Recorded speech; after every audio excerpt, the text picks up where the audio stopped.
Olá pessoal, eu sou Larissa Rinco, sou médica veterinária e trabalho com a especialidade de psiquiatria animal. Nesse vídeo vou conversar com vocês sobre tudo que vocês precisam saber sobre as caixas de areia para gatos. E aí, qual o melhor tipo de caixa? Qual que é o tamanho certo da caixa? Quantas caixas a gente tem que ter em casa? Aonde elas têm que estar? Qual que é o melhor tipo de substrato, quantidade, limpeza? Então, são uma série de questões bem importantes. Algumas coisas que podem parecer óbvias para algumas pessoas, mas talvez nem tanto para outras. Então, esclarecer essas necessidades básicas também é muito importante. Então, vamos lá. Primeira coisa de entender é que o gato precisa de espaço quando ele vai no banheiro.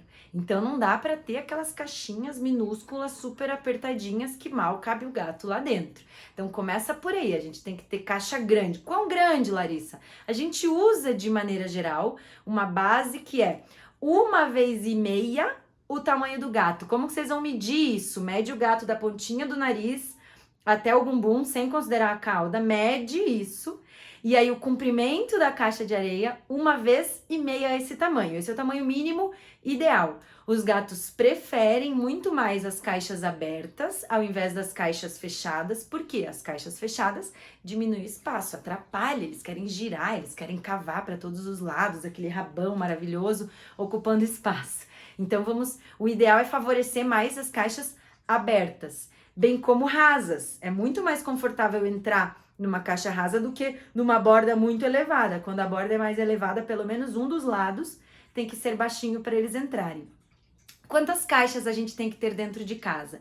O ideal é, no mínimo, o número de gatos mais um. A gente fala N mais um, né? Então, se eu tenho 2 gatos, 3 caixas de areia. Se eu tenho 3 gatos, 4 caixas e assim sucessivamente. Se eu tenho 1 gato, 2 caixas, pelo menos. E muito, muito importante, esse número de caixas tem que estar em lugares diferentes da casa. 2 caixas, uma do ladinho da outra, configuram um banheiro. Um banheiro grande com divisórias no meio, né? Um erro comum que eu vejo em muitas casas que tem vários gatos é as pessoas colocarem 6 caixinhas, 5 caixinhas, uma do ladinho da outra. Isso, na verdade, para o gato é um grande banheiro. É um banheiro grande cheio de divisórias, então não conta. Os gatos preferem, inclusive, fazer xixi em um lugar, cocô em outro lugar. Por isso que a gente precisa de mais caixas do que gatos. Eles também não gostam muito de compartilhar as caixas, principalmente se eles não são grandes amigos. Então é altamente desconfortável para um gato ir no banheiro que um outro usou, se o outro ele nem é melhor amigo dele, né? Aí entra também a importância da rotina de limpeza. Mesmo com esse número de caixas, a gente tem que ter uma rotina de limpeza mínima. O que é o mínimo? 2 vezes por dia, retirar os dejetos lá com a pazinha, xixizinho e cocôzinho.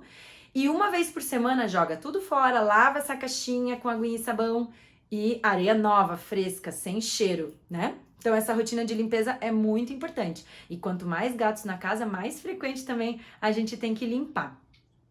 Outra coisa bem importante é o tipo de substrato.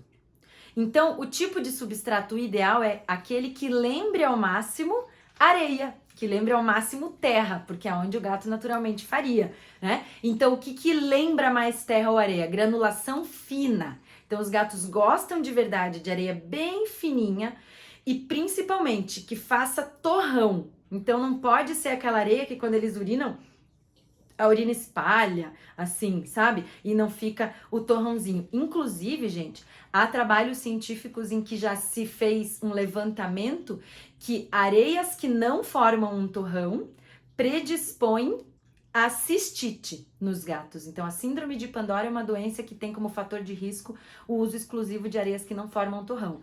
Outro ponto bem importante é a areia não ter perfumes artificiais, porque na verdade isso é bem aversivo para o gato. Parece agradável ao nariz humano, mas para o gato é aversivo. Então, areia sem cheiro, de granulação bem fina, nada de pedrão, nada de pedaços, e que forme torrão bom. Aí toda aquela areia que sobra em volta fica bem limpinha.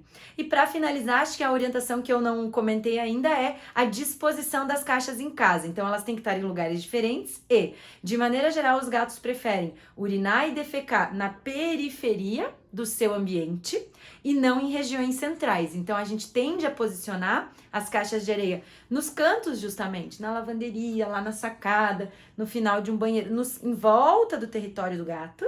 E na parte central a gente deixa para alimentação, para água, para descanso, para arranhadores, etc. Tá ok? E agora eu vou passar então o desafio relacionado a esse tema. Lembrando que esses nossos desafios têm o objetivo da gente conhecer melhor os nossos gatos, da gente entender melhor, de às vezes se pôr no lugar deles. Lembrando que esses desafios devem ser feitos sem incomodar o gato. Então segue o desafio de hoje. Então o desafio de hoje é filmar ou observar o seu gato usando a caixa de areia. Eu quero que vocês silenciosamente, a uma distância tranquila, olhem o gato entrando, cavando, se movimentando, escolhendo onde ele vai fazer, enterrando. Quanto mais tempo o gato gasta na caixa, mais ele gosta da caixa. Quanto menos tempo ele gasta, menos ele gosta.